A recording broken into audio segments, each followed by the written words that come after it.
Steve, you have no idea, as I just said to you, it is such an honor to be here, and to be here, frankly, with you, and the leadership that you've shown over the last 40 years is something that is, I know, awe-inspiring to me, and I would suspect awe-inspiring to all of you in this room.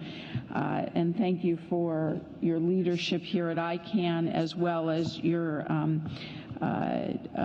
thoughtful introduction. I also want to thank Fadi Shahadi and the entire ICANN board, who I had the privilege of meeting a little bit earlier.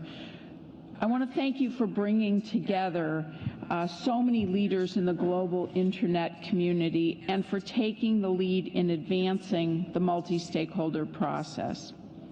And I really want to acknowledge our front and center representative of the Department of Commerce in all things, both ICANN and Internet, Assistant Secretary Larry Strickling, and his entire team and our entire team at the National Telecommunications and Information Administration, as you know it, NTIA. Their daily work on Internet policy issues, domain name system issues, and protecting the Internet as an engine for innovation and prosperity is extremely important. And the partnership that we have with ICANN is something that we take very seriously. We've come together at this time, a time when Internet governance is as important as ever. The fact is that we have to do everything we can to protect and preserve this revolutionary platform that is the essential connector of people, economies, and communities across the planet. I do not have to tell anyone in this room that more people are working, shopping, interacting, and learning online than ever before, all because of the work that so many of you have done throughout the years to build and strengthen this system. My friend Walter Isaacson has written a wonderful new book. It's called The Innovators, and I hope you all will read it. In it, Walter says that collaborative creativity is what drives technological advancement. And let me quote him, and I quote, "Innovation comes from teams more often than from the light bulb moments of lone genius."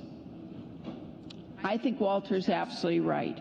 Of course, we owe so much to many of you in this room and to others who created those light bulb moments. But innovators are natural collaborators. That is, no one person alone can turn a cutting-edge discovery into a world-changing product or service without a team. And history makes that clear. It is that same collaboration that has enabled the Internet to become what it is today. Facilitated initially by the U.S. government's investment through DARPA, the Internet, as we now know it, was built off of one inventive leap on top of another. And through the amazing genius ranging from Vint Cerf to Bob Kahn to Steve Crocker to Tim Berners-Lee to Mark Andreessen and so many others. Their work has given us the most dynamic communications and connective platform that the world has ever seen. The Internet indeed improves quality of life for millions and enables people from all over the globe to achieve greater economic opportunity. So without the Internet, a teenager from a remote village in southern India would not have been able to create his own business. Abin Jose Tom was 19 years old when he was given a school assignment to create a website. 5 years later, Abin's project is now a global web solutions and design company named Web & Crafts, with more than 500 clients worldwide. We live in an era when all an entrepreneur needs to start, build, and promote a business is a mobile device and a Wi-Fi connection. Put simply, the Internet is a fundamental gateway to new growth for developing nations and continued prosperity for developed nations. The Internet is also a vital platform for free expression and the exchange of ideas. And that is why I stand before you today to make this fundamental promise. The United States will protect and preserve a free, vibrant, and open Internet. At the Department of Commerce, we are proud to call ourselves America's Innovation and Data Agency. As someone who comes from the private sector and started 5 companies, I know firsthand the essential role the Internet plays in making sure businesses are able to compete globally. I have the privilege of being President Obama's point person on entrepreneurship. I lead the Presidential Ambassadors for Global Entrepreneurship, and I get to work with some of America's most successful CEOs to inspire the next generation of entrepreneurs, both at home and abroad. In my 15 months as Secretary, I have visited more than 20 countries, and everywhere we travel, from Ghana to the Philippines, the innovators we meet make clear that the web is a critical tool needed for success. That's why we must all work together to protect the Internet and to keep it open and free. Our global economy and the young entrepreneurs of the world are counting on all of us. Indeed, the Internet has become a fixture of modern life, not just to the United States and the West, but in big cities, rural villages, and small towns across the globe. So consider the transformations of recent years. 20 years ago, there were 16 million Internet users. Today, that number is 2.5 billion. In 2008, roughly 1.5 billion devices were connected to the Internet. Today, there are an estimated 7.5 billion, and by 2018, experts predict that figure to exceed 18 billion. And the people largely driving this growth are living in developing countries, where the number of households with Internet access has more than doubled in the past 5 years. All of this means that we are at a critical moment for ICANN and the important work that you do. This means that how we govern and use the Internet is of global importance. This means that consensus decisions related to the Internet domain name system made today in Los Angeles can shape lives and livelihoods in Africa, Asia, Latin America, and elsewhere, not just today, but long into the future. All of us are stakeholders in a strong and vibrant global Internet. The Internet has thrived precisely because citizens around the world have a voice in how the Internet is governed. That is why the United States government supports multi-stakeholder processes. This is our bedrock principle for the Internet governance. Let me be clear about this. The United States will not allow the global Internet to be co-opted by any person, entity, or nation seeking to substitute their parochial worldview for the collective wisdom of this community. You, the community of stakeholders represented so well here today. As such, that is why 6 months ago, NTIA announced the decision to transition its stewardship role over the Internet domain name system to the global multi-stakeholder communities. From the inception of ICANN in 1998, the United States government envisioned that its role with respect to the IANA functions would be temporary.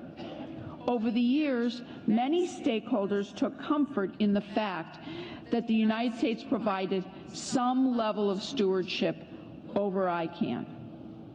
I have been encouraged by the way the global community and ICANN have stepped up to develop the transition proposal.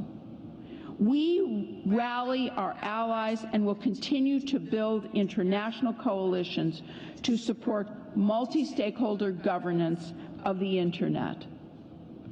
And we are strong supporters of an ICANN that is committed to the idea of individual voices coming to consensus decisions. We must all recognize, however, that this is not inevitable and we should not take it for granted. We all know that the multi-stakeholder governance and institutions like ICANN are under intense and unprecedented pressure and scrutiny. Yet we are confident that the multi-stakeholder model offers the greatest assurance that the Internet will continue to thrive. And we must work together to ensure that the Internet remains an engine for economic growth, innovation, and free expression.